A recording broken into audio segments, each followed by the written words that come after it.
What's up, everybody? Welcome into Unpaved. I'm Adam Sager. He is Sean Salisbury, Triple E, behind the scenes, getting us all our graphics and everything.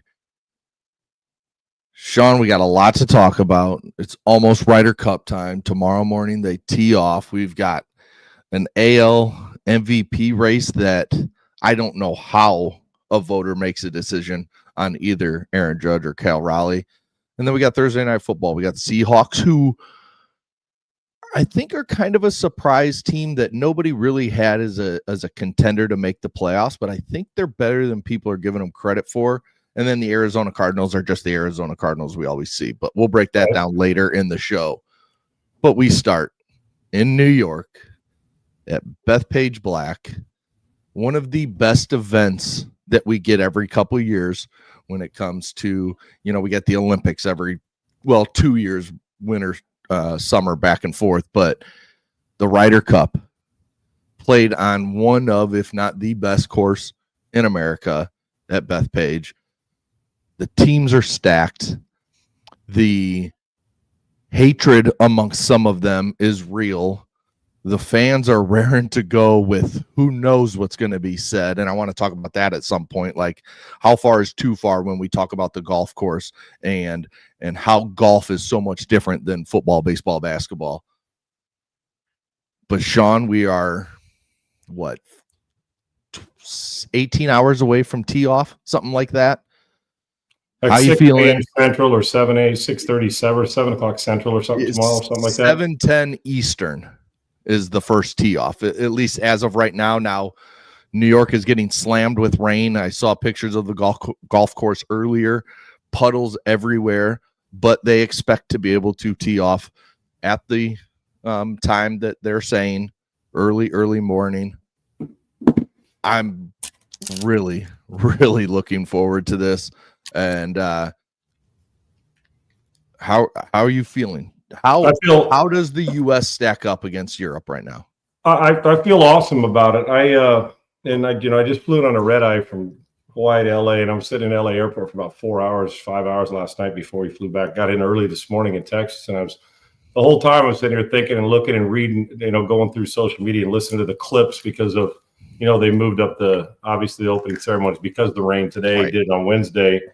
I've been so not only passionate, but I'm so obsessed with golf. And then this hits. It's like, man, I don't know. I'm not playing in it, but I sure feel like the grind of. I can't wait to see every shot. And I think where does this rank when it comes to the Masters, the Open, the four majors? I think that those championship. Individually, obviously, those things matter. Over the course of time, Tiger Woods isn't measured by his losing percentage or his losing record in all the Ryder Cups. A lot of times it's also a partner that's with you or somebody else. You never know with pairings how it's going to go.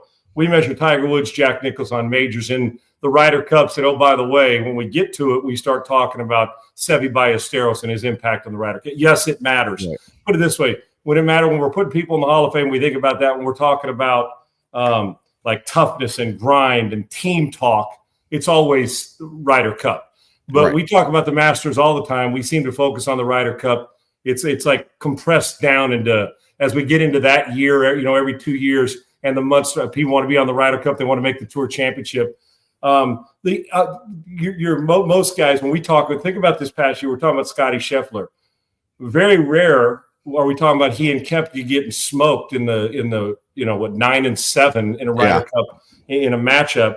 But we always talk about another 6 wins and another 2 majors. So, but Segs, I think when it gets down to when an individuals get going, it's like a player, Hall of Famer, in football or basketball, those individual numbers, and you hit 330 for your career, and you're Tony Gwynn, you struck out average of 30 times a year, all that puts you in the Hall of Fame, and we love it. But or quarterbacks, all those numbers, but we also say, yeah, but what about the Super Bowls, right? The numbers and the Super Bowls are almost tied into individual in football. They really are. Think about it. Well, if you're a quarterback.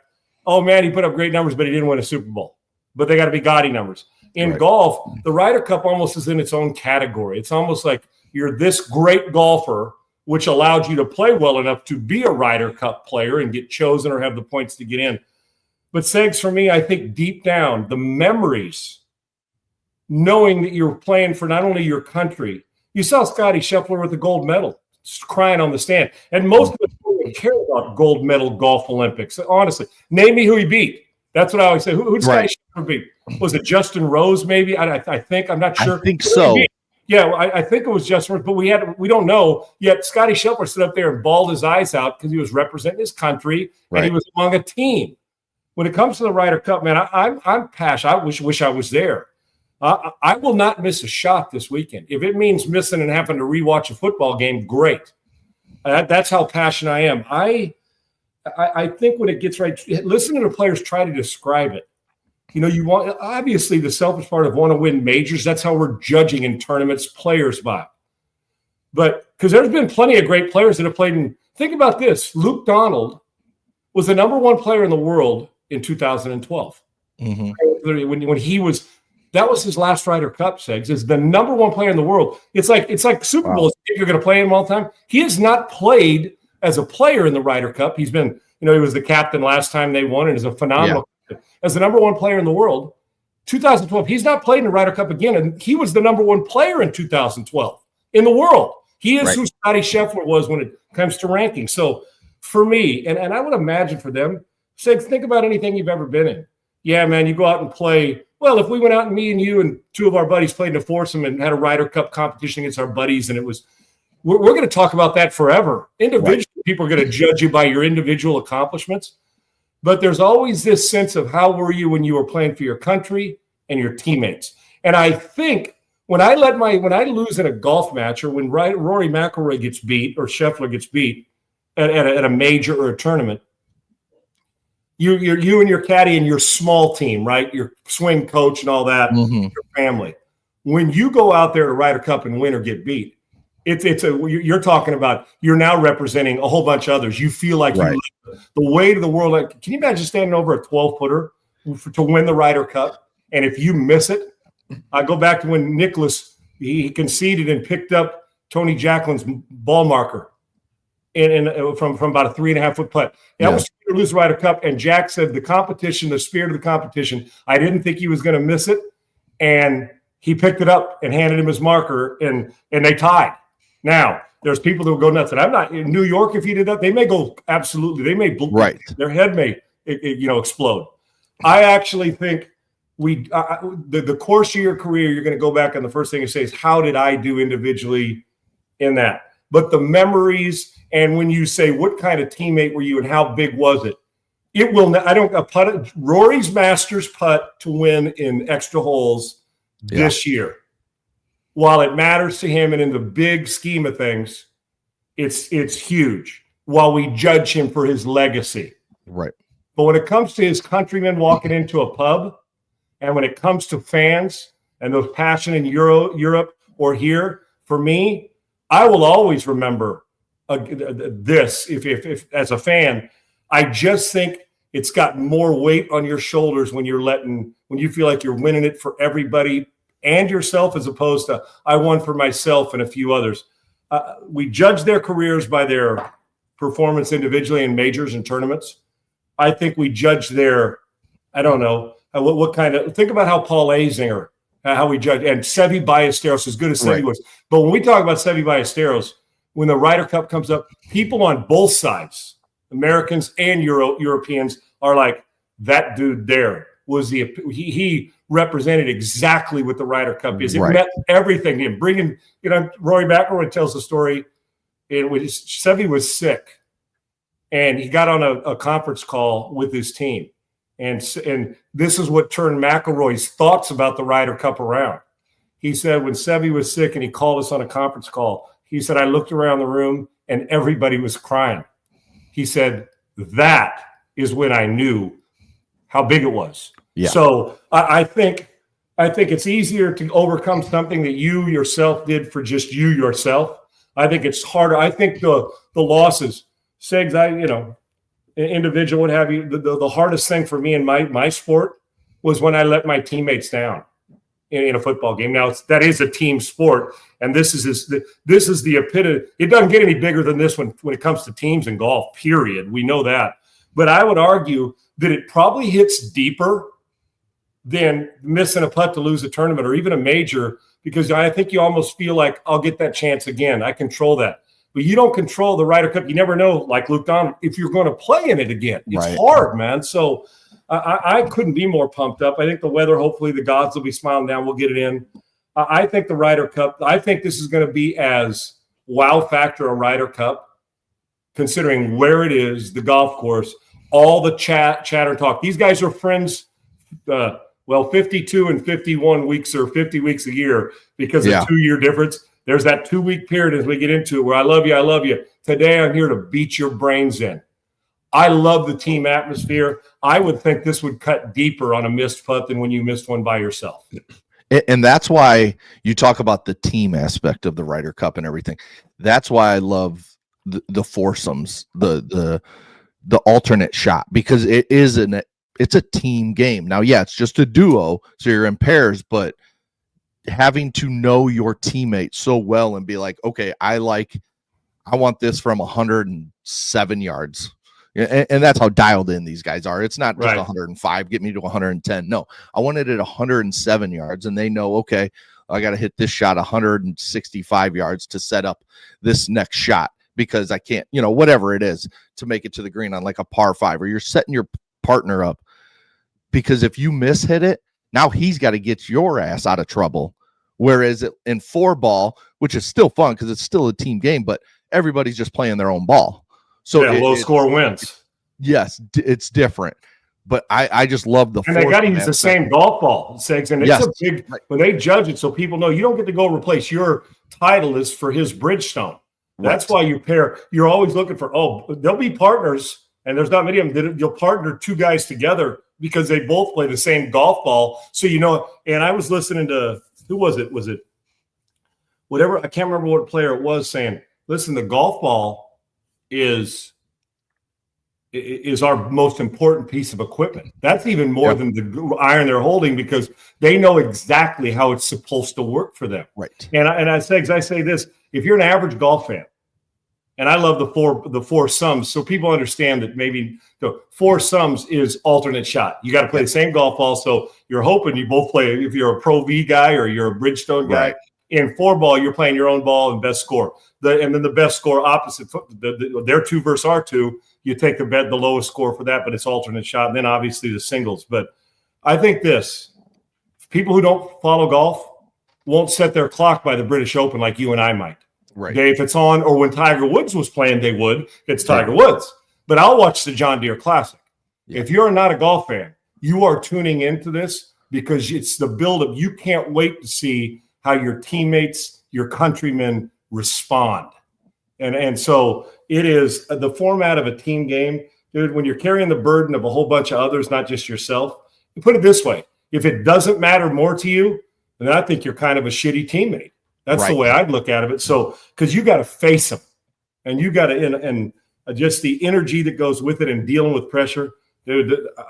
I'm feeling pressure, and I'm not even playing in the damn thing. I'll be sitting on my couch from my living room. So, I think it brings the average golf fan close. And then, could it be in a more like high-paced, like fervor place than Long Island, New Yorkers, great fans who love this, who are going to get after it? I actually say, I can't. If this started at midnight, my ass would be up at midnight. I would sacrifice sleep. Not on tape. I want to see it all live. And the lead up to it, listening to the broadcasters talk about Paul McGinley and talking with Chambly, and how Chambly talks about DeChambeau, which has got to be a little extra. How Bryson said he's going to be chirping in Rory's ear. How Rory said, he said at Whistling Straits, I didn't feel like I was really into the crowd post-COVID, and it affected my game. He goes, and when they won last year, he goes, I was really into it and feeding into the crowd. He goes, so there's a fine line to trying to get too caught up into it and forgetting you're golfing, and then not getting caught up into it. And then you kind of lose the energy of the moment. And and they both got guys that are going to get – you'll see a guy like Victor Hovland, who really you don't see much. He smiles a lot, but you don't see a lot. The person personality is going to shine. What's Ludwig Oberg, who's just a nice, tall Swede who, big old handsome, perfect swing guy. And I'm like, is he going to be a fist pumping, jack up the crowd and point and give him this and all the stuff that goes with it? And then how are the fans going to handle each individual, which is another thing with etiquette. Where do you draw the line with that? But I feel like I'm on the team because I'm so into it. I've been anticipating this. And even though I'm not, I'm gonna be talking to myself every damn shot that's on the Ryder Cup. And as far as how it matches up, Segs, you'd ask, the depth of listen, I don't know how we're favorites. I do know because it's on our soil and it's tough to win. And the last 5 have won on the home. So hard to win on the road. And everybody knows that. But if they were playing, let's say not in the U.S. and not in Europe, they were playing in a complete in Mexico in a golf course, wherever. I'm just telling you, the lineup, we got great depth, but we got like 4 rookies playing. They got 11 dudes from the last one, and one is a Højgaard, where Rasmus now is replacing his brother Nikolai, and it's the same DNA. So from 1 to 12 and experience-wise, if this wasn't on home soil, if it was in Europe, I think they'd be heavy favorites. Now, I don't think they're going to win. At least I'm rooting for my U.S., but the respect, their team is they're nasty deep.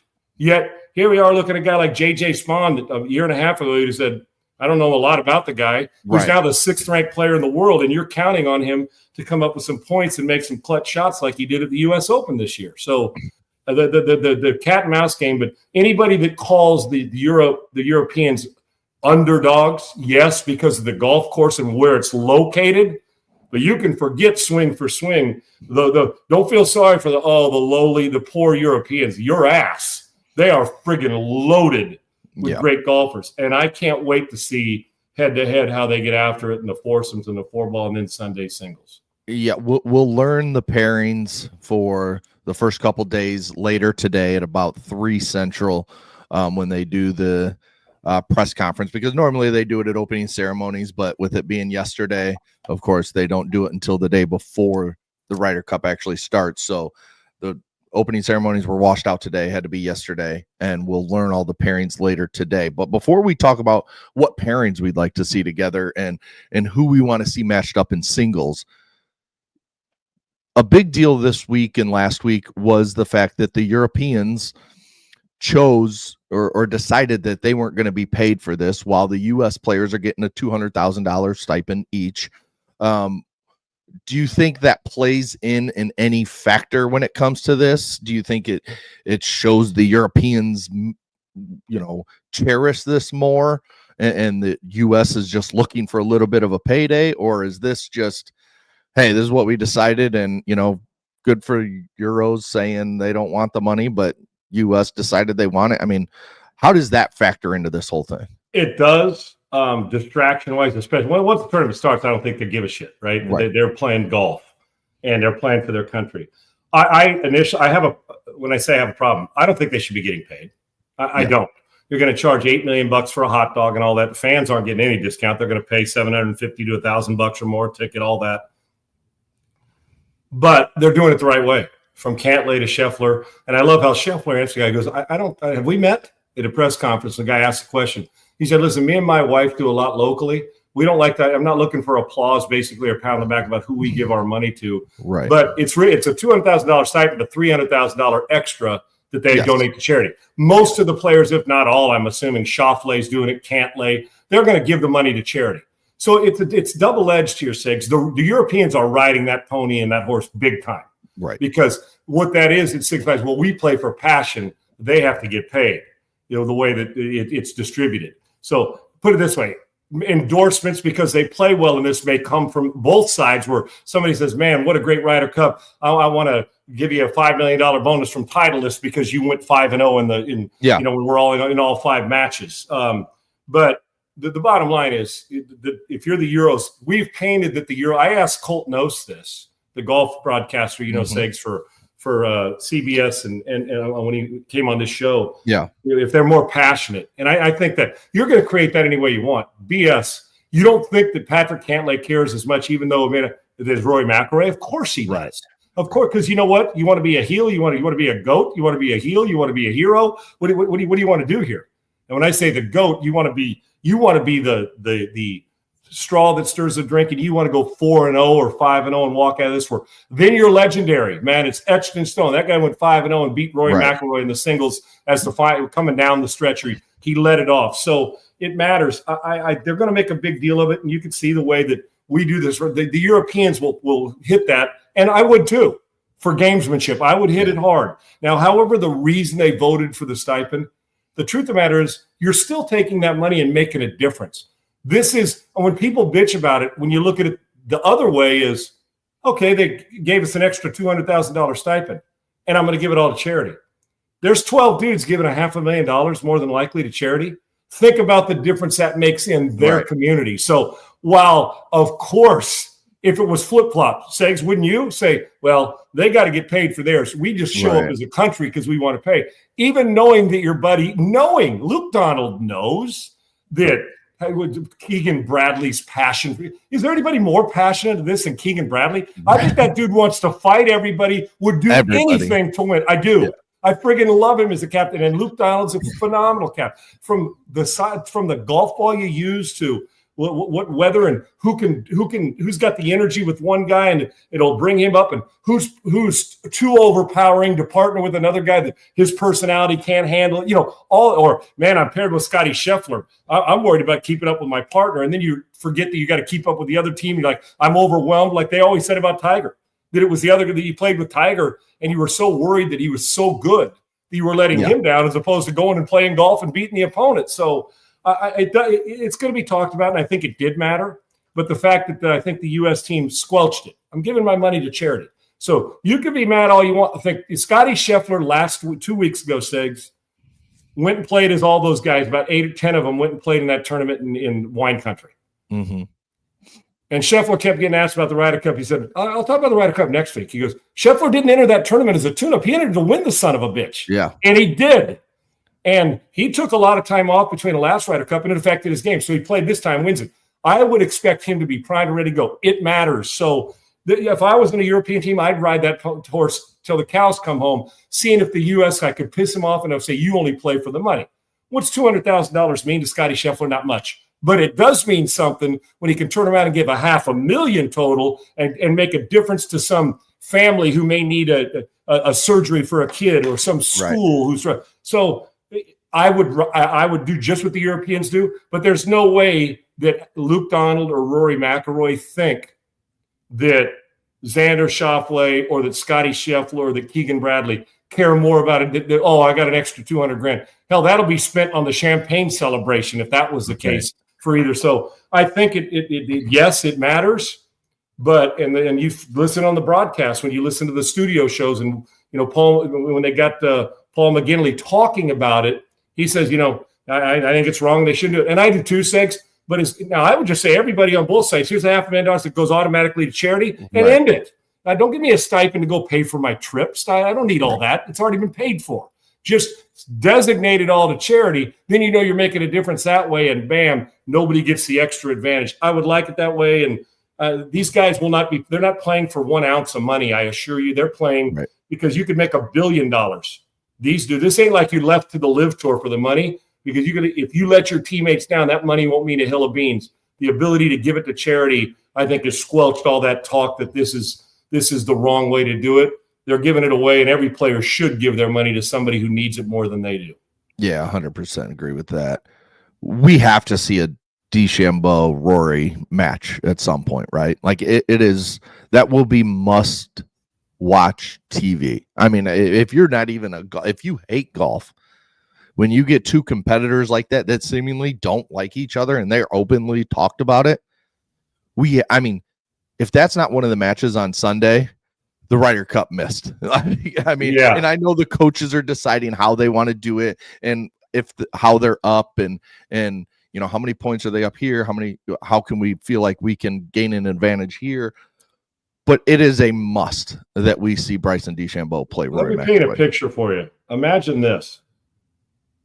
All square and all even after 11 holes on Sunday. The whole thing. And it comes down to the 12th pairing is DeChambeau and Rory McIlroy. Yes.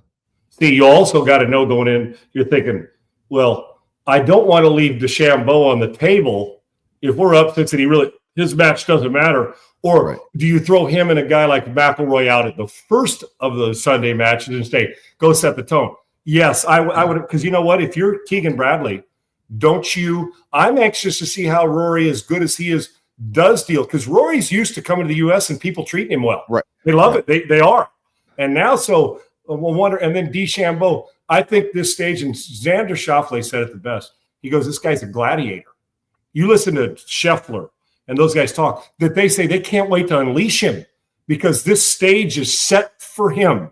He loves it. He's going to try to drive greens. As I mentioned yesterday, do you know there's not a green? They were talking, Segs, about the how you pair a guy who's a great iron player, or you're going to leave him out on the odd or even shot, right? Yeah. And do you know there's not a bunker on the golf course? I want you on 18 holes, right? That from the tee box that can hold DeChambeau's distance. I think it was Brandel Chambly or somebody else was talking, or one of the other analysts was talking about. They went. It was the big mustache guy. I know who you're talking about. Not Walt. You know who I'm talking about. He does all the little. He's the one walking the course and showing people funny with the big old thick mustache. Yeah. You know who I'm talking about. A Golf Channel guy, right? Well, yeah. His name will come to me, but he was saying how they were at the tee box, and they were practicing, and 3 guys hit it to their spot, but didn't reach the bunker. DeChambeau, the bunker to carry is 315. He said he hit a 325, flipped a wedge in there, and made birdie. And he said when he saw that, he changed his whole philosophy. People are there for that because he can literally bring the course to its knees because of his distance, right? Mm-hmm. And so, you do have to. You think you got to pair him, and that's why this Keegan. How do you put this in position to make sure we get to see that? And Keegan Bradley will love it. And those guys was the last one. They'll follow it around, but he is made for this. He loves. I think you can talk in, and it wasn't McCord, no, because Gary McCord's not even on the broadcast. It's Walton, not Walton. It starts with a W. I'll get to it. But I hear him. It's not every week, right? Regardless, but he was talking about it, and to me, to pair these guys and to see the crowd and how they're going to deal with it, and the energy that's going to be going both ways. I'll tell you who's another guy on the other side. Dude, for his mid to late 40s, Justin Rose has got as much. Justin Rose will talk it, and he can handle that pressure. So you're thinking, well, can he handle this because he's been to it? I just can't wait to see how they pair these guys with who in your comfort zone. Like Cantlay and Xander Schauffele are going to be paired more than once in this because they're buddies. They were best man at each other's weddings. But you also got to take into account, okay, this guy's a great driver of the golf ball. This guy hits it straight. And do you take the risk of putting Justin Thomas energy guy and DeChambeau energy guy in the same group and say, we're starting out on right off the bat on Friday, and we're running those two out there. We're going to set the tone, grab a point, and give everybody the middle finger. So people understand the U.S., because it's on their soil, gets to set up the golf course. They get to help decide where pin placements are, all those things, and how they want the golf course set up because it's on their home soil. You get to do it how you want, and the other team has to adjust. So it is a heavy advantage that way for the home team. But yeah, the pairings and seeing it, the most intriguing is how's Rory going to handle it, and how's DeChambeau going to play. All the pomp and circumstances goes with his game. But if you wondered if he can handle pressure, go back to him and McElroy head-to-head, him hitting that bunker shot to about 5 feet or whatever, 12 feet or whatever, or 15 feet, and making the putt at the U.S. Open. DeChambeau is equipped for this, and he embraces it instead of runs from it. So I think the louder, the better for him. Just depends on where Keegan Bradley's going to put him. Yeah. Are you in favor of starting big if you're the U.S. and you get to throw your best team? If you want to throw Scotty Scheffler and Schauffele or Justin Thomas or Morikawa, you want to throw 2 of your best together in the first group to say, let's go out and dominate and get a point immediately. We think these 2 guys can do that. Are you a fan of that, or do you want to hold back and maybe throw a rookie and a veteran out there and let them kind of get used to this early? How do you like to start if you were deciding? If it's me, give me DeChambeau and Justin Thomas right off the friggin' bat. It's risky. It is really. You get both your energy guys and then lose. Yeah. And they get smoked. Now the rest of the guys. But the way it can, listen, you're going to have to take some risks as a coach. Right. You just have to. Do I put Scheffler early, the best player in the world who's playing out of his friggin' mind, or do I stick him at the back end and have him anchor it? I want to get a point. Do I stick a consistent ball striker who's a great iron player, even though he struggled this year, like a Colin Morikawa, who wants this crowd to be loud? Or imagine, just visualize tomorrow morning, Segs, DeChambeau walk into the first tee box. The place is going to friggin' erupt. Right. And it's like, but if you all of a sudden you throw DeChambeau in the middle and you're down 4 points to 1, you get the second point. It's like, okay, but we're still 2 down. Yeah. I think you have to take. I think he absolutely has got to be whoever you're partnering him with. Where the comfort level. Heck, it may be Ben Griffin. I don't know, but yeah, that him for sure. I think when you open up this thing, and if you're the Europeans, you got to throw your guy out there that you think can match that energy. Hell, I think Justin Rose would be a phenomenal back because you're not going to intimidate Justin Rose. Right. And Justin Rose, he's okay with all this. He's seen the movie, right? So, and you got your assistant captain, Jose Maria Olazabal, who's been there from Seve Ballesteros. There's this epic history in the backgrounds of from Seve to Olazabal to Sergio Garcia. I'll tell you another great matchup. I would probably, if I'm them, throw John Rahm and one of your guys and Justin Thomas and DeChambeau, because John Rahm is a energetic. Yes. He can handle any shit talking you want to throw his way. And he's a live guy. So he's going to catch flack from New York fans because he's a live guy, but we also know how good he is. And he's got that, dude, he's a Spaniard. And Spaniards love this shit.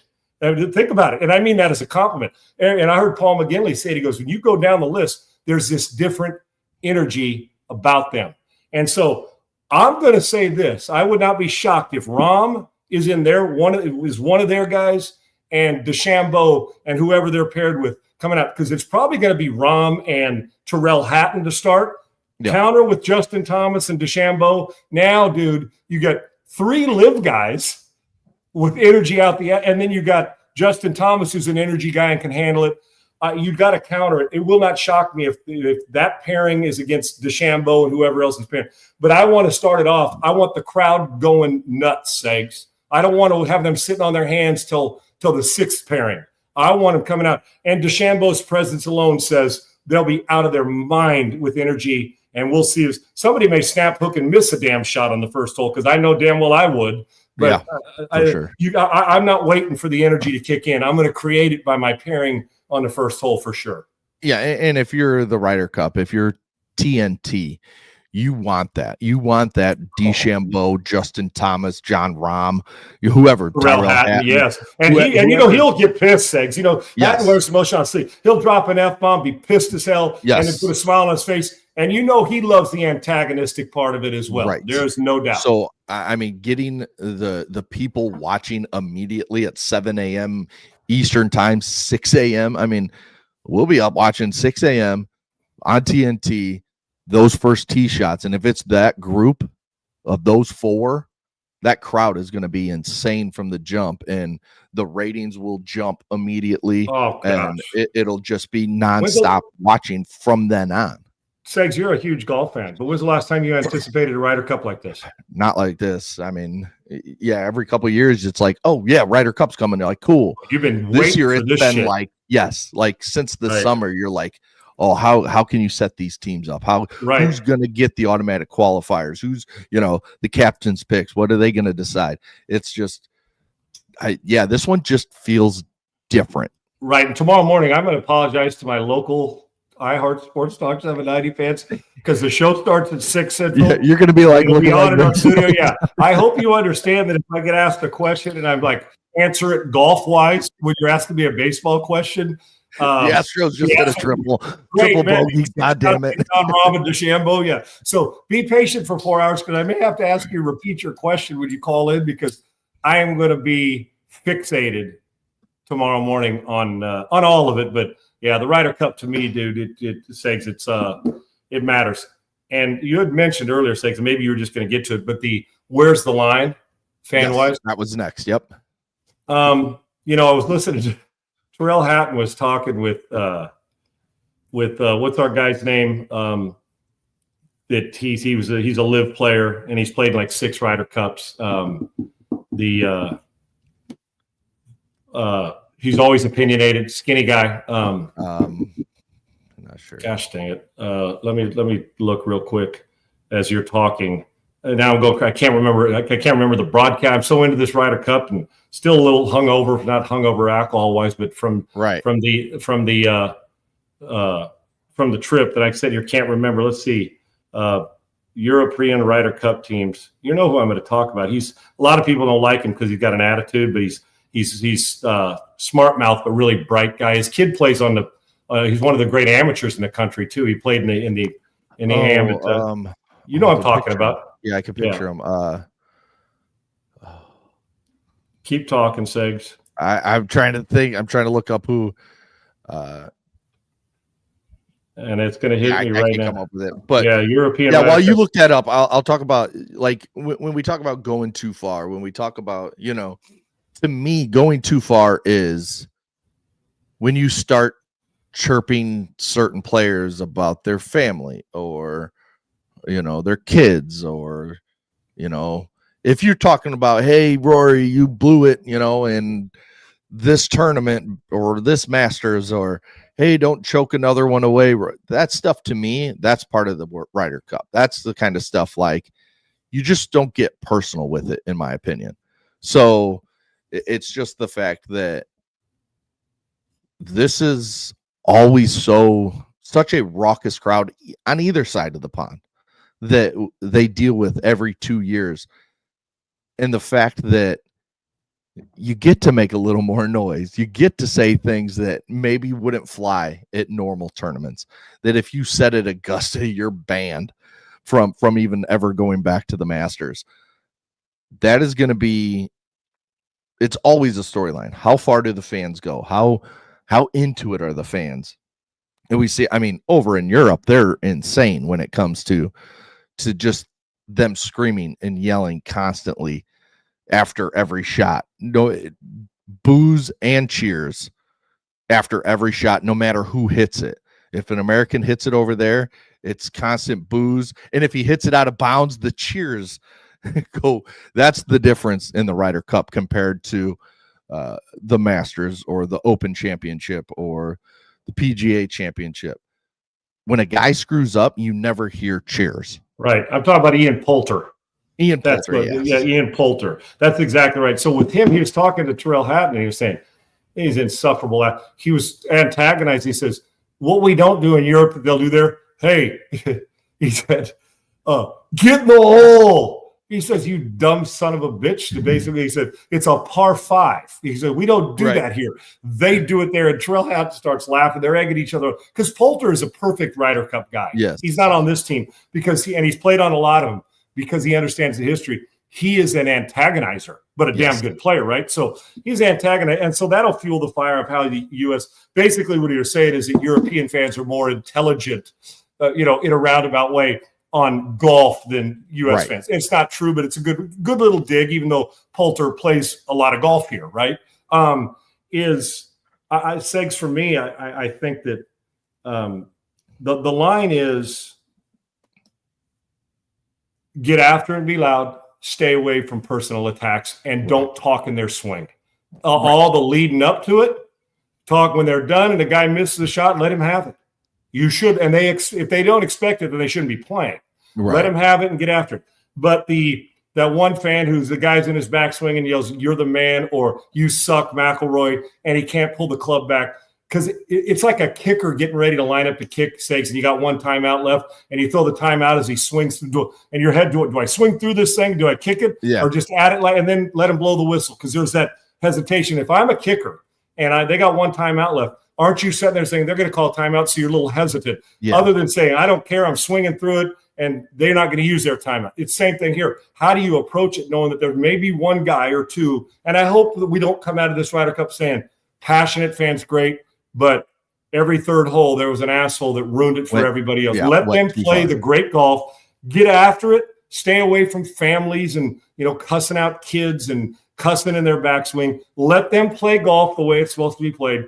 And in between, get after it. Yes. Loud, when they're doing it, and you know what? When they make a putt, and it's happened in the past when Justin Leonard made that putt, people don't realize, do you realize that when he made that putt, if they make that putt, they still have a chance to win, to go forward. Mm-hmm. And people are trampling on the green, and you could hear Tom Lehman say when he's like, you know what, we got to be better about that, right? You got to let the guy play it out. You can cheer, but when he lines up that putt, and the Americans can't be stomping on his, I know the enthusiasm, but he's still got to putt it out. If it's the last putt, create all the divots, So I just want them to be as loud and as crazy as they can be, but I still want it when they address the golf ball. Let them play golf, because I don't want to win a Ryder Cup coming out of it saying the reason they won is because they were rude, so rude that the guy, you're talking in their backs. You just can't do it. You got to be, and I think our fans will do that. I do, passionate, but let them play golf and celebrate in between, after, and before, and be as loud as you can. But this isn't a football game. There's still the etiquette that goes with the guy standing over a putt. Don't cheer, and cheers 3 fairways over. If you're a player, you're just going to have to deal with that. But don't be talking in their backswing, and don't make it personal, because all these guys eventually come back and play here. Let them play head-to-head, and let our guys or their guys beat us or us beat them with a great approach to golf, not because everybody – you want the controversy to come out and say, oh, man, what a bummer, the guy missed a putt and lost it, as opposed to that fan talked in his backswing and one of the U.S. players walked down his line and disrupted the golf. Yeah. I think both captains are classy, Keegan Bradley and Luke Donald, and I think that they'll probably understand the importance of that. And so do the players. They want to win it with real golf, but make no mistake, all the energy in between shots is what we're counting on. In New York, what better place to get it than the fans of New York? Right. Yeah. We have 5 rookies, 4 on Team US. We have JJ Spawn, Russell Henley, Ben Griffin, Cameron Young. And then the only rookie, as you mentioned earlier, is Rasmus Højgaard from Team Europe. You're these 5 guys. You're walking into this event.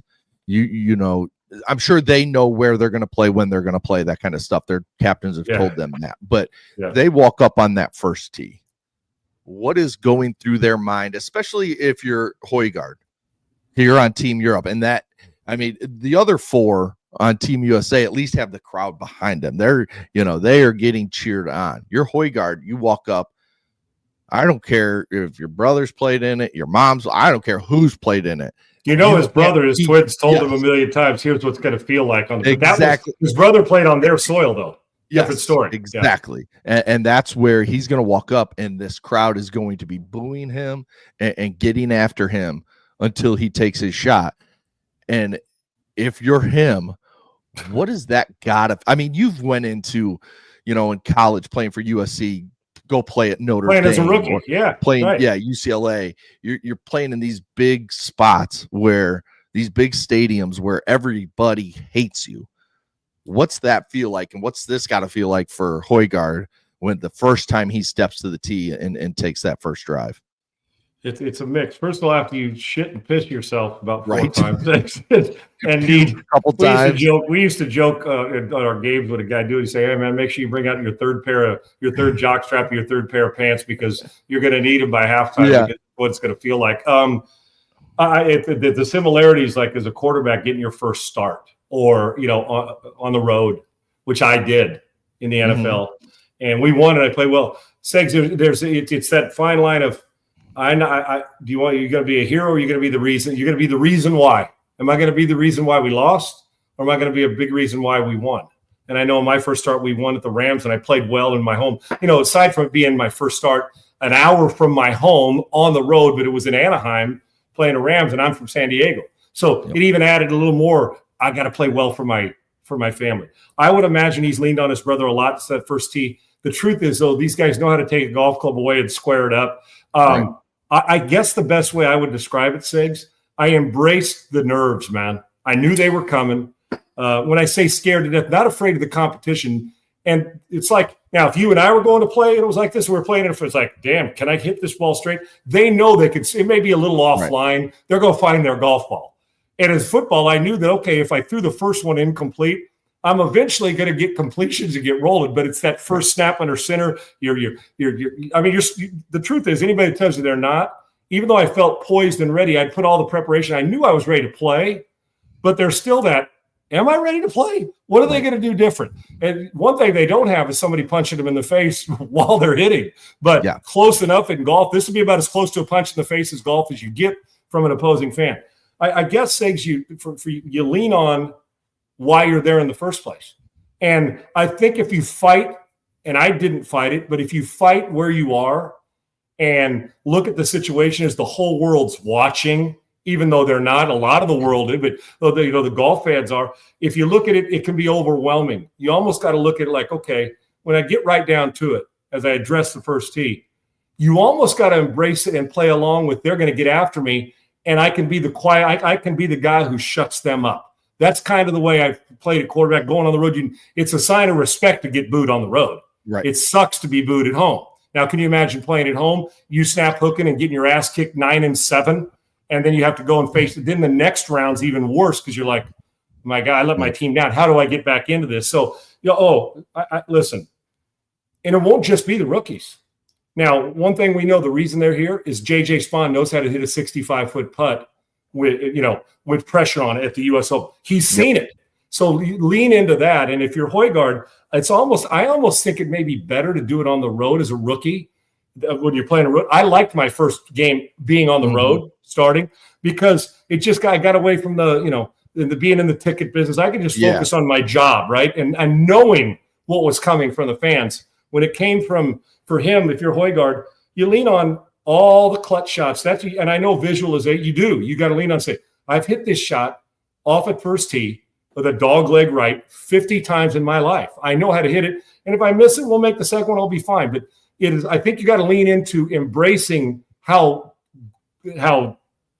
choke factor it feels, as opposed to saying this isn't a big deal. Of course it's a big deal. Of course you want to hit it well. And even if you don't hit it where you want to, what are you going to be, Segs? Possibly in a little bit of rough and putting your guy in a bind. Now go bail him out when he hits the second. You hit the third one, make the putt or whatever it is. So, nerves galore. I don't know what it is. Whatever it is to meditate, whatever it is that you tell yourself that allows you to get off. I can't imagine it's any different than a rookie leading a tournament, standing at the first tee box at a place at Augusta where he's got a 2-stroke lead or it's even, and he's teeing off on the final round on a Sunday, what those nerves would be like. You lean into what you're great at, and all these guys are there for a reason. I know it sounds easier than I'm making it sound too easy.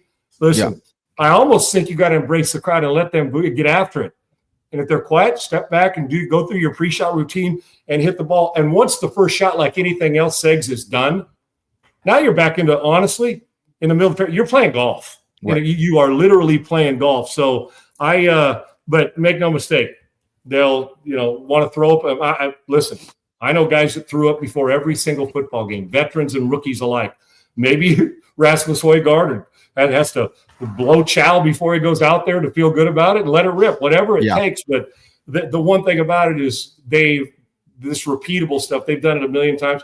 The only difference here is you're playing in a different crowd and you're playing for the guy sitting next to you as opposed to playing for yourself. And there's that added pressure. And I would imagine I remember the first time, Segs, I played in a Pro-Am.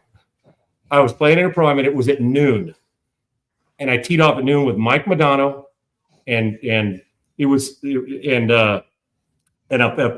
senior PGA Tour players in Minnesota at Bunker Hills. And when they introduced your name, and at noon, everybody was there watching. Yeah. And Madonna's a good player, and he'd hit it. And I'm like, my hand was shaking like a leaf. And I'd said, wait a minute, man, I've been in these games a million times as a football player, but it wasn't what I knew how to do, right? Exactly. So I'm shaking like a leaf, but it'd be, like sending Højgaard out and saying, go drop back and throw your first slant route. You're like, what am I doing? And so that's how I felt. And I was like, I had to hold my wrist and put it in. And then I looked at the crowd and Brady said, you're not real safe standing there. And they all laughed. And I hit it off the first tee and it was fine. And I kept going and said, thank goodness I got away from that opening crowd. I wish they'd put me at like 6 a.m. or 7 of the first tee. I was playing with Don January, old Texas country boy stud, Hall of Famer, right? Yeah. And he was so, Don type of guy put a dip in his mouth and spit it in between shots, had that casual Texas and was a tough guy and awesome to be with. But I was so afraid. But once I got off the first tee, I'm thinking, good, leave it alone. But for these guys, this is what they do. I think if you don't embrace it, you'll be fighting it the whole day. I think you have to play it as close to you can as this is the greatest. Tell me this is not going to be the greatest feeling in Rasmus Højgaard's life. Right. I mean, to date. Come on, man. You're with 11 of your buddies and a team, and and everybody's sitting in a pub and wherever your country is, and they're sitting in a pub and can't wait for this. Yeah, man. Embrace the experience. It says this can be actual life changer for me, and confidence can grow more. So I think you have to embrace it instead of fight it. Well, one last thing for the Ryder Cup before we switch over to some baseball. Who is the player that, we've talked about DeChambeau, we've talked about Scheffler, we've talked about Rory and Justin Rose and John Rahm. Who's the one player that we haven't talked about that you're looking at and saying this guy could be the key for both teams? Is it, for me, I'll just start Team Europe, Tommy Fleetwood. That's a guy that I think you can throw out there in every single scenario and he can win you a point. So that for Team Europe, and that's he's playing so good right now, yes. Stiggs, and his iron play is impeccable. Yeah, it's friggin' impeccable. He's great. Yeah, so I mean, he's the guy from Team Europe, and then from Team USA, we've talked about him a little bit, but Morikawa, again, just one of the best golfers in the world that I think not a lot of people are talking about him because of DeChambeau and Scheffler and Schauffele, and just the Morikawa is just so good. He's so steady that I think he can go against somebody that you say like, okay, I think this guy can take Morikawa, and he takes him 3-2 or 4-3, and you're kind of like, oh, he stepped up in a big way. So those are my guys from each team that I would say I'm looking at. And you mix it in about the Morikawa thing, Sakes. He's changed caddies like 5 times this year. He's had one of those. He's a major winner that people actually are looking at him. There was a point in time when people thought, man, it's too bad he's going to be on the team, right? Yeah. Yet for a legendary player, yet he earned the guy is a great player. He just had one of those years. So you're sitting here questioning. It's a perfect time for him to say, don't count me out. You're damn right. I'm back. I get it. So for me, I think, and you make a great point on Tommy Fleetwood. I feel like Fleetwood's just gonna when this 3 days are done, I feel like that we're going to be saying, oh, Fleetwood just continues to play well. Yeah. Now, if Tommy Fleetwood's standing over that putt, the one that to win the Tour Championship mattered, because going into that, you might have thought, is he in position? Is his mind right? Winning the Tour Championship, I think, because I know he can tee to green's going to get there. Yeah. But for his own psyche, I think winning the Tour Championship the way he played late and was able to overcome it, because there's no way if he'd have lost that Segs with the putter in his hand, there's no way he could have gone to this Ryder Cup feeling great standing over a putt to win or lose a match or a tournament. But he's a good one. I'm going with Ludwig Oberg because his swing is so beautiful and smooth. Yeah. He's young enough where the nerves are like, you know how that young, naive shit where it doesn't even bother you? And he feels so poised to me. And I think at some point in time, the guy's going to be the number one player in the world. I think he's that good. And I'm kind of, because I don't know how he's going to respond. Is he going to be 1-3? Is he going to dominate? Because I got news for you. His game is good enough to bring this whole friggin' the whole team to beat everybody he plays. So I'm looking at him, and on the U.S. squad, I go through this. I'm thinking the kind of the matching point. I'll give you one and another guy that I really think, but guys, and we're talking about folks, not the DeChambeaus and Shepherds, guys nobody's talking about. Can they impact this? Is the two best swings in this golf event, best swings, are Ludwig Oberg. He looks like he's going half speed. It's like, this is be casual. And the ball jumps. And Harris English, dude, I'm just telling you. Yeah. The nerves, he'll chew the gum. His swing looks like he's trying to hit it 80 yards in the ball. There's something about Harris English that I just think, if he came out of this and was 4-0-1, or was 3-1-1, or was 4, I can see it. But for me, it's Patrick Cantlay. Yeah. Here's a guy who plays slow, could irritate a partner. I'm talking about the other teams because Schauffele's going to know he is. That's his best friend. Yeah. So, and Cantlay, you listen to the way he answered questions in the press conference, and he's stoic, dude. He very little emotion. I don't think the crowd on the road or home bothers him. I think there's this arrogance about him. Says, I can play with any of these cats. Yeah. And so, to me, there's a confidence about him, even when somebody else may not be confident in him, that Cantlay's going to hang around. Feels like I put it this way: the ball's in the middle of the fairway, and you got to hit it to a back right pin that's tucked. And give me Fleetwood. Fleetwood's going to hit it somewhere on there. And I honestly believe that Patrick Cantlay can handle this. And he drives me crazy at times with this play, Segs. He just does. Yet there's an arrogance about him and people don't like him for some reason. But when you listen to players talk, they love him. Say he's a great guy. So there's the demeanor doesn't match, I guess, how he is around the team. So I think he's probably pretty equipped to say, hey, man, people are going to build this up to whatever they want to build it up. And you saw when he got introduced as a captain's pick, he was the only one. And Keegan Bradley even said, he goes, well, there's Patrick Cantlay, gave me no emotion. You got Sam Burns crying and the rest of it. Right. I think that Cantlay's nerves are set up to kind of handle it. And I think that Fleetwood is playing so well right now. And the putt and winning the Tour Championship makes him dangerous. But I'm anxious to see, just like Ludwig and Harris English, because there's 3 swings I want. I want Jake Knapp, I want Ludwig Oberg, and I want Harris English's tempo. Yeah. So when you got that kind of tempo, I don't think you're bothered. Now, we're going to find out Ludwig's 23 or 24, 25-year-old nerves, how they handle it. But if that guy gets rolling, he can break a course record because he's that talented. So I'm keeping an eye on those 3 guys. But your pick of Fleetwood could come out of this thing and be 5-0. Say, yeah, that's how solid he is. And I think in this, you get the DeChambeau could go out and kill you in the first one, and then spray it at the next one, and maybe lose one. Where the guy who that's why you're calling Morikawa talk. Morikawa's not going to miss many greens usually with an iron in his hand. Right. He may spray something else, but you put a clip. That's why he should be the even guy. He should be hitting the shot into greens for you, and guys like DeChambeau. So I don't want to say erratic, but there's the Dow Jones part of those guys who can hit it. Like I'm kind of another guy's Cameron Young. Dude, he can bang. He was another one that I was thinking about. He's one of those guys who could walk. And you know what he said? I deserve to be on this team. I can't wait. And he hasn't. No chirping. That dude is grinds. And remember now, he's a New York guy. He grew up playing on it. He's played this course. Right. Cameron Young could actually be one of those guys where he could dominate because he loves the venue.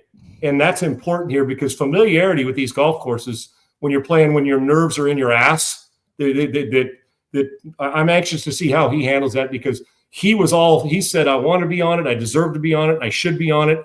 And he played great at the end of the season to get on it. And here we are. And he can bang it as far as anybody on the tour.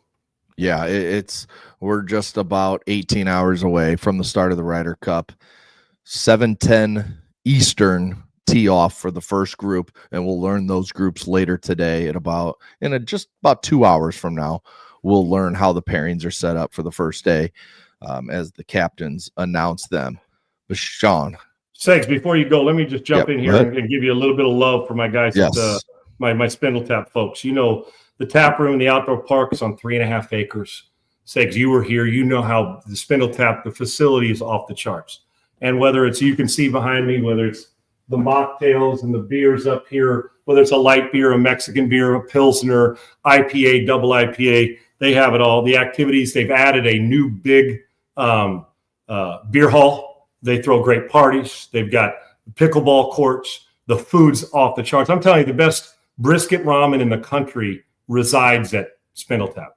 They'll send it to you in these mocktails where there's no alcohol. There is no sugar in them. And you have an opportunity where it's like, we're all looking for, the THC and all that. But when it's the mocktails that you have with Spindle Tap and the fact that you Delta 9, and so that you're not getting you can't have that. The Delta 9's okay. And if you got shoulder surgery, I want to sleep well. Perfect. Sitting in your house, relaxing and cooling out, as well as all the beers and the light beer and the facility and the spindletap.com. Deliver it right to your front door. Out of state, in state.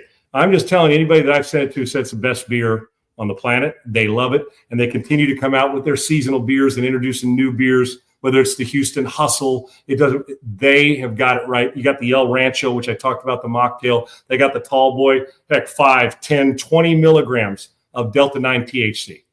So you have a little bit of everything, including great food, and the facility's awesome. So go to spindletap.com.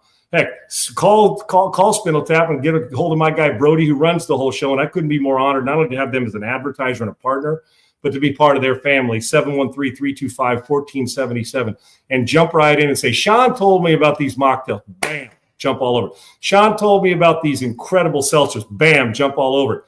Sean says the beer's the best. Well, okay, what do you need? Bam, bam, and make your order. They'll send it right to your door. And if you're local, get out there to the brewery. It's phenomenal. Host your party, host your sales team. Take your little league team out there out on the field and play some wiffle ball, play some pickleball with your sales team, and then the beer hall and the great TVs. They're there for it all.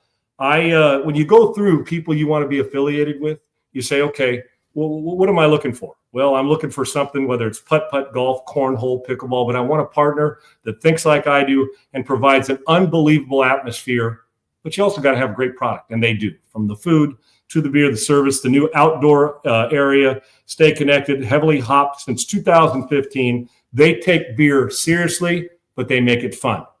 And they're not snobs. But maybe after you drink their beer, you might be a snob saying, I'm not drinking anything but Spindle Tap. They got the beers. Learn more about Spindle Tap. It's at 10622 Hirsch Road for you locals. Again, it's 713-325-1477. From mocktails to great beer to a great experience for people that are here. And we'll make it a great experience. Send it on the road, whether it's hats. And let's keep an eye on that Spindle Tap coffee. I think it's the most underrated, best coffee in the country. They got that too. And I keep bags of it all the time handy. But it's Spindle Tap, spindletap.com, spindletap.com. All right, Segs, back on you, my man. What were you rolling into a little baseball? I know you're probably having a little trouble choosing the MVP here, right? Yeah, this AL MVP race is insane. And just while you were doing that, I jumped on Twitter, X, whatever you want to call it. And Aaron Judge's last 15 games, he's got a 404 average. He's hit 8 home runs. He's got a 559 on-base percentage. His OPS is 1,495. And his MVP odds have dropped significantly in those 15 games. So the fact we had Cal Raleigh hit 59 and 60 last night, just another player to get to 60. And then we had Aaron Judge hit 51, 52 last night. It's incredible, this race. And I know, and we talked about last week, I think it was, how do you take it away from Cal Raleigh when you're playing catcher at such a high level? One of the hardest, if not the hardest position to defend in baseball. But then you have Aaron Judge, who is going to win the batting average crown. He's going to win most home runs. He was staring at the Triple Crown a lot of the year, Segs. He was looking right at it. I mean, just another 50 home run year. It's just an incredible season for him offensively that it's like, how do you not give it to him? I mean, I'm not in favor both are playoff teams. Yes, I'm not in favor of co-MVPs, but damn, this one's so hard. I don't know how to decide. And I think it was Jeff Passan said it best. He said, I would give it to Cal Raleigh and I'd feel like shit doing it. Right. Knowing that Aaron Judge deserves it just as much. So I think it's just kind of see who just wants to vote for who in this spot. And it's not like there's this guy should win it, and if he doesn't, it's a bad error by the voters. This one is just who votes for who, and you just kind of got to deal with it. I mean, it's insane how good both these guys have been. I can tell you this thing: there's no way that you can come out of this on one of the two and be wrong. Right. But there's no way you can be completely right on your vote. And it's I'm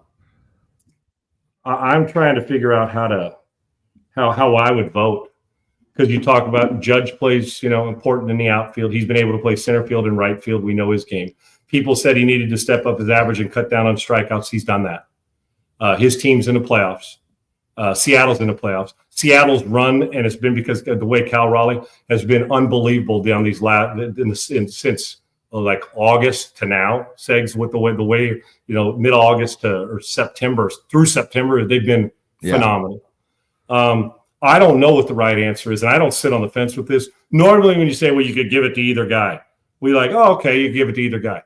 The truth of the matter is, this is one when it's true. And the loser, or the guy that doesn't, when I say the loser, the guy who doesn't win it, you can make a loud argument that he got jobbed, yet you can't make it loud enough because the guy who wins it, well, how do you say no, he didn't deserve it? the premium position. Some of these voters aren't going to vote on premium position. They're going to vote what they did at the plate. And both of them are worthy. And both of them are important defensively as well. I don't know what to say. I'm not real sure how I answer this question other than to tell you that there's a part of me that wants to lean into Cal Raleigh. There is. But how is Aaron Judge in his game, right? And when you take it, here's what I think is going to win out. The batting average is what almost 180 points higher by Judge, something like that. 328 for Judge and 248. Okay, so Cal Raleigh. About 70 90. Or whatever point. Yeah. So or 80. I would not have any issue with Cal Raleigh. Deserves it.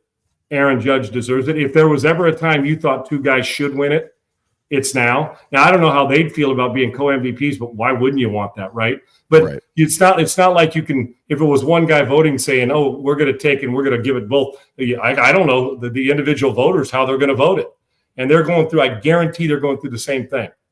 That, man, how can I leave Aaron Judge off the first? Not giving him the MVP, and then you say, "Well, how can Cal Raleigh not be the MVP?" I don't know what the deciding factor is in this. If one team didn't make the playoffs, that would be my deciding factor, I guess, Segs. If they were just like I think Andre Dawson won the MVP in Chicago when they were a last place team. Yeah. So it was phenomenal. So I don't know, but I can tell you this. And what I love about both of them, they kind of do their work. And when I say in silence, neither one of them's a self-promoter. Neither one of them's pining for the MVP. Both of them just show up and put numbers up every single night. My guess is, because he's new on when I say new on the scene, we haven't had him in the MVP talk, and he's a catcher hitting 60 home runs. I'm thinking that Cal Raleigh's going to win close, but Aaron Judge could have an argument, but I don't think Aaron Judge would argue. The truth is, I mean, the award's nice, but Aaron Judge has been phenomenal. Both seem to be phenomenal teammates, and it's easy to root for both of them. Maybe the premium position at catcher gets him over the top. I mean, just imagine saying, "Oh yeah, this guy came in second place with a batting average or a slash line of 328, 455, 681, had over 50 home runs, had over 100 RBIs, like walked over 18% of the time. Like that guy came in second." It's I know, nuts. So I got. Are you who do you? I mean, I'm okay. I'll give you this. I'm not going to sit on the fence. I think I'll put it this way. I'm not sure who I'd vote for, and I am sitting on the fence for that because I love both their game. Because he's a catcher and because when I say he's new in the MVP talk, I think a lot of people are going to lean to Cal Raleigh. But the New York presence, he's hitting damn near 80 points higher, 70 some points higher.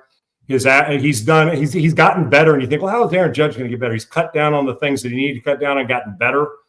I think the media I think I'd probably take Cal Raleigh just because what he's done behind the plate and what the grind is to do what he's doing, getting in his catcher stance all season long.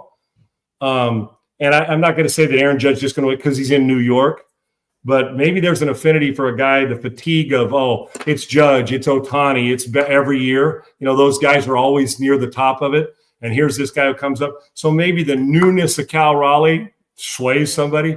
Yeah. Put it this way. I'm going to feel bad for the guy who finishes second because he deserved it just as much as the first guy. And you can literally say that. And by the way, the golf announcer I'm talking about is Wagner Johnson. That's Wagner Johnson, yes. Right. I thought about that. Right. It's been bugging me while I'm talking about Judge and Cal Raleigh. So, I don't know. And if you're a Seattle fan, you want Cal Raleigh, and I don't see how you can say, well, how did he? Oh, it was Aaron Judge. I get how he won it, and vice versa. Yeah.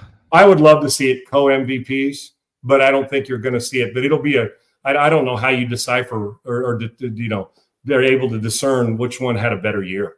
Yeah, it's just going to be crazy to see how that ends. I mean, I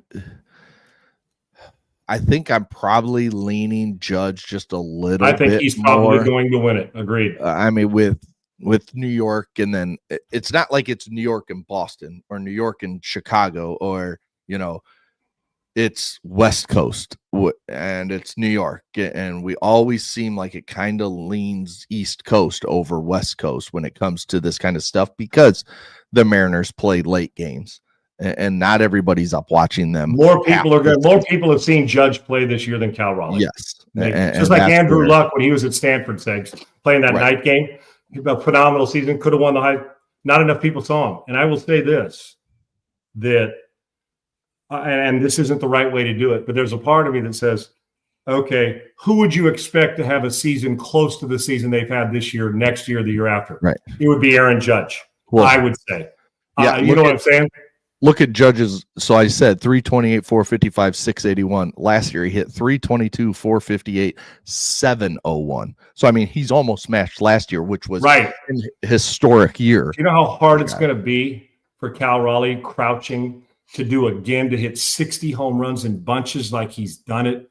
It'll be hard to hit 40 next year. That's what I'm saying. So it almost like you're almost like, just give it to him.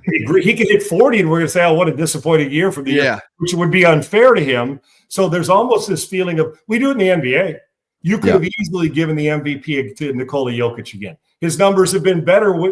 He had better numbers than when he won the MVPs in the past. Yet you look at Shea Gilgeous. We do that all the time. Giannis has got one or two of them. Let's move to the next guy. We do it. Fatigue does play a part in it.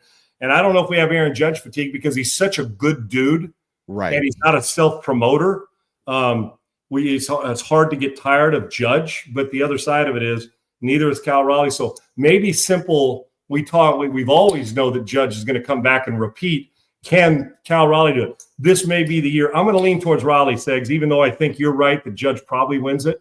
But I would vote for Cal Raleigh on the catching position and the fact that his numbers have been enormous. And I don't know if we're going to see this again from him, just because I don't know how a catcher gets in that stance and hits 60 home runs another year.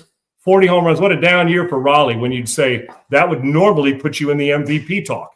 Right. You know what I'm saying? And so it's going to be a bummer to watch one guy finish in second place. It really is. Yeah. We do have an NFL game tonight. We have the Seahawks at the Cardinals. I have it here. The Seahawks are favored by 1.5 on the road. 43.5 is the over/under. Seattle, are they a sneaky good team that you expect to be fighting in that NFC West when we're in week 14, 15, 16, 17? Yeah, Stakes, how do we determine right now with the injuries that happen now with both out, think about the NFC West. I mean, Seattle and I think they've upgraded. Having Darnold you lose Geno Smith, but Sam Darnold's we're starting to see Sam Darnold's a pretty damn good player, and he's got good people around him, and it appears they're pretty damn well coached as well. We know Arizona, the Dow Jones part of Kyler Murray, yet when he's good, man, he's really friggin' good. And I think Jonathan Gannon's done a nice job with them. And then you take a look at the 49ers, right? And you say, well, 49ers, yet Purdy's hurt, Mac Jones is playing well. But now with Bosa out, it's like, oh, we just expect another injury. How are the 49ers going to sustain this? And can Mac Jones keep doing this, depending? Because I know Purdy didn't practice yesterday. So, and then you jump to the Rams, who I think the Rams are as good as any team in football, or at least in the NFC. Yeah. I don't think either one of these teams are going to win the division, but I'm starting to see in this division, this is becoming one of the deeper division segs. It really is sneaky deep, right? Seattle, Arizona. And then we know what the 49ers and Rams are usually going to bring to the table, right? So I actually think that this is – because look in this division. Does it ever shock you if the 49ers get beat by Arizona? Absolutely not. No. Would it shock you when Seattle and Darnold throws for 320 beats the Rams? Of course it wouldn't shock you. So I think that they're bottom good and pretty top heavy with the two best teams. Got to be a little lucky. I think this is probably a sneaky good game because – you've got some really, really good talent on both teams. And then now look at the quarterback position, Segs. Whether it's Purdy and Mac Jones prove that he can win. We know what Stafford, and you know what our guy Sam Darnold, how he's played better. And Kyler Murray's got the ability to do some phenomenal things. And we see, as they're talking, Marvin Harrison, elevating his game to a level that you're like, okay, we need him to start catching balls, not leaving them on the ground. It starts to remind me of what's going on with CeeDee Lamb laying ball, right? Yeah. And I see when he came out, you know who I said was the safest pick of that? I do it every year, pick the safest pick from the first round, the guy that I think 10 years from now we're still going to be talking to. It's Marvin Harrison Jr. Yeah. He was that guy. So he's going to have to elevate his game. I think this is a good game with talented people, and I think that they're both going to be – I don't think either one of them are going to be out of the playoff picture when we hit Thanksgiving. I think both of them can hang around. I think the unit to really watch is that Seattle defense. Mike No McDonald's doubt. getting his Great coach, players, and we see what Jesse Minter's doing. It's that same scheme up in Seattle. So we'll have to watch and see how Kyler Murray and he's got them buying into defense things, and I think Darnold. I don't think you took a step back with Darnold, and we're still waiting for Kyler Murray to have a 17 game and with Arizona, a 17 game stretch where it's like this guy's an MVP candidate. We were waiting for his talent to shine through. Yet will he, because of the inconsistencies and with Marvin Harrison Jr. You know, all these teams, you want that one guy that's dominant go-to. And I don't know, Dr. J, how many drops he has this year with Marvin Harrison. It's too many. Yeah. Well, right now when we talk about guys that – why is CeeDee Lamb and why is Marvin Harrison Jr.? Why is that ball on the ground? Because it felt like they were automatic, right, Segs? Yeah. Something's going on there, and I don't know how he's going to fix it. But if he does, they're obviously potent enough to be dangerous. I think it's a deeper division than you thought going into the season. I think I do. But they still got a ways to go to be Rams/49ers when both of those squads are healthy. And I think Puka, as JB pointed out, I'm not sure there's a more consistent, better receiver in the league for the Rams. No. But in this game tonight, this game in Seattle, isn't it, Sags? Or is it, no, it's in Arizona. It's in Arizona. Oh, okay. Give me Arizona, but it will not shock me if this is a fourth quarter game. I like both. I don't love either. Does that make sense? Right. Yes. Okay. Yeah, that makes a lot of sense. Can I say one thing? I know we're going to wrap it up just about. I mentioned yesterday, and we've had some people come on because I've been off our morning show. Two things. The Astros, we've seen chokes before. They're immersed in an epic choke factor right now, dude. I mean, they are, and yet they still have a chance in the Detroit, Cleveland, Boston. Boston's kind of extending that. That's going to be tough. Yeah. Seattle obviously is already clinched. I'm actually shocked how they forgot to play.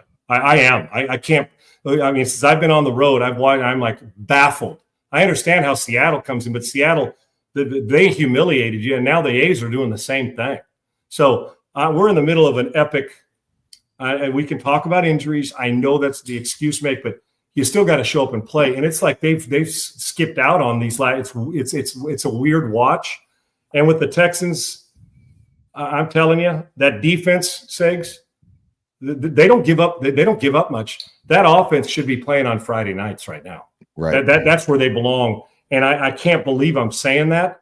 Going in, this was supposed to be the team that was a team to chase, and they were going to run away with the division. And the Colts have said, not so fast. And hell, if you told me at the beginning of the year that the Titans, we'd be questioning if the Texans are going to beat the Titans, I'd have said you're on crack. But I honestly don't know offensively what they're going to give us. And if it wasn't for that defense, the Texans we'd be talking about the Texans like we're talking about the Saints. Yeah. Now fathom that right now. So to answer it, and we'll talk about it when I'm on the show locally tomorrow, but it's been an epic meltdown for the Astros in epic proportions, and they're immersed in that choke job. I don't know what else you can call it, Segs, other than what happened. And then with the Texans, there's no team that was picked better that's playing worse offensively than the Houston Texans in the NFL right now. We knew the Saints weren't going to be good. Right. We knew Carolina was going to be up and down. We had zero idea that this team was going to be this putrid on offense. Like I said, they're better equipped game plan wise offensively for Friday night more than they are Sundays right now. When we picked the divisions in the NFL, the winners, I mean, it was Texans, no thought, any other team.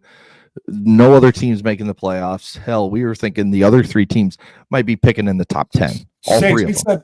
We said with the division that maybe they're a team that gets to 12 wins and has a chance to be in home field advantage talk, considering Pittsburgh and Baltimore and Cincinnati and that group beating each other up, depending on how Buffalo goes. And well, we've seen that movie. And well, what's the Chargers in Kansas City and how are the Raiders going to be better out there? We started going around the divisions. It was like, well, the one that really doesn't seem to have a whole lot of competition is the Texans. And they're right. It's the Colts, not the Texans. And I'm going into this Titans game thinking, can you score 3 touchdowns? Right. It's really a hard watch. And at some point they're going to break out of it. But you want to talk about a team that's going to start dividing themselves. I'm just telling you, with the way the distance between the defense and the offense on Sundays is an embarrassment to the offense. They're not even the same area code as the way the defense plays. You lose to the Titans this week, and you're 0-4, and let's say the Colts go win. You're 4 games behind. They got no shot. You go at Baltimore. They're not going to beat Baltimore. At Seattle after a bye. And then you got the 49ers, Broncos. I mean, you could be 1-7, Segs. Yeah. 1-6, 1-7. I mean, and then we're talking about you may still be that anyway if you or you could be 0. I'm talking about you lose to Tennessee, you could very easily start off 0-6, 0-7. But you're going to struggle to get one of those with the way your offense is playing, and you can't keep going to the stadium thinking, well, defense will give us a short field, we'll have a chance. Yeah. I mean, that defense, you trying to score 3 touchdowns on their defense is a hard task. Trying to score 3 touchdowns or 17 points is monumental for the Texans offense. Coordinator, quarterback, offensive line, weapons, run game. You want an epic struggle for them. So right now, Houston sports is reeling, and the Astros and Texans are right in the middle of it. Well, the Texans' offense is a problem in this city, Segs. Yes, very much. You can't score runs if you're the Astros, and you can't score touchdowns and points if you're the Texans. So it's become contagious, and I'm not sure how they're going to fix it, because if they're close offensively, show me where that close is. Where? That's wrap up, where you try to pin the tail on the donkey or try to hit hit the candy out of the thing when you've got the blindfold on. That's how the the Texans are playing offense. Quite frankly, that's how the Astros are playing offense too. Yeah, it's been a rough go there in the city of Houston. Yeah. Tomorrow, we'll obviously keep you all up to date on what's going on with the Ryder Cup. We'll be watching it all day. But man, do we have a college football weekend. And we got Kansas State now looking for a coach too, right? So yes, Kansas State and Oklahoma State both, right? Both good programs too, really are. Yeah, they are. Good programs. Potential to have success, and if you get the right coach and you bring in the right culture, you can have success at either of those places. Sustained success for 2 cities or 2 programs that don't get the 5-star players on a regular basis. Exactly. They have to develop them. Bill Snyder did a great job. Gundy for so long. But 2 jobs, you say, man, you can win 10 games at Kansas State. I'll tell you what, do they ever go back to A&M and grab like a Colin Klein Segs and bring him back to Kansas State as the head coach? Sense. Because he's got that Bill Snyder, that feel, right? So at the end of the season, you go offer him the gig, let the interim coach do it, go get him. And then if you're Oklahoma State, find somebody that, that you can say, man, convince the administration to pay money and go get it. Both are sneaky good jobs. I know that if you're like, well, who wants to live in Manhattan, Kansas? Well, a lot of people do. And I think Colin Klein keeps coming to mind for me. Yeah. Go back when the season's over. No doubt about it. Okay. Yeah. But games we have this weekend. Your Trojans at Illinois. Illinois just got destroyed by Indiana last week. They're going to be pissed, and it's an early game that's driving. They went from the latest game to the earliest game when you're talking Lincoln Riley. And when you start talking about that stuff, you obviously know you're talking about it to your program. So we'll see. This is the first big test for USC when it comes to supposed physicality that they're going to face from Illinois. Notre Dame travels to Arkansas. That's a sneaky game for Notre Dame. Don't sleep on the Hogs. They can come back and they can bite you right there. And then their quarterback's talented too. Yep. We got OSU at Washington. Washington's the highest scoring offense. I think Washington's getting hosed on the vote part of it, Sags. Yes. I do. I think people have forgot, and they have forgot just how, and that is a brutal ass place to play, Sags. I've played there many times. It is brutal. Go watch Joe Klatt's video on Twitter. Did he say something about that? Yep. We got LSU at Ole Miss. We got Oregon at Penn State, and we got Bama at Georgia. That's all Saturday, plus the Ryder Cup. To Oregon at Penn State, you said? And that's a whiteout night game. Oh, yeah, dude. That's going to be friggin' nasty. I can't wait to see it. And then to me, this Ole Miss LSU game, because I think Ole Miss is really friggin' good, dude. They are. And I think LSU can win the whole thing. Their quarterback and the rest, so I this Saturday, I don't know. I'm gonna go nuts. Just try to watch it all. I'm more excited for Saturdays than I am Sundays most of the time, and this is a big reason why. And then you throw the Ryder Cup in there, and I'm gonna lose my collective mind this weekend watching sports. It's going to be nuts. It's going to be Can't nuts. wait, brother. We'll Great talk stuff about today, all man. of it tomorrow, and plus our NFL Sunday, which, who can continue on playing well, who needs the win. Houston, they need the win over Tennessee more than probably anybody in the league right now. But yeah, we'll talk about it all tomorrow. Thanks to Laura. Thanks to Triple E. Thanks to you, Sean. Glad you're back from Hawaii. Great to be back, man. And to my son, if he sees the podcast, congrats. Dodge, I love you. Your bride's and a phenomenal wedding, and I'm proud to be his dad. I've got 3 phenomenal kids, and seeing your first kid, he's the middle child, but get married, it tugs at the heartstrings, Segs, and you're hosed because you got a couple dogs. Well, I know you're a long ways from it, Segs, but we'll be having this conversation a decade from now, and you'll be saying, Sean, you're already seeing them. Keep the boys away, Segs. Yes. And then they keep the gun polished because you're like, that's my daughter. There you go. Yes. So yeah, man, but it was phenomenal, and the family's great, and it was an incredible experience to be a part of it. And I'm really proud of my boy. And I stepdaughter also having a baby. I call her my stepdaughter. She's really a daughter. She's having a baby this month too. So and then my daughter got engaged, and I mean, dude, it's haywire. Oh, by the way, it's the Ryder Cup, so we'll get the rest of the stuff later. Good stuff. Ryder Cup and a great college football weekend. So we'll get to all of it tomorrow. We will talk to you guys later. Peace.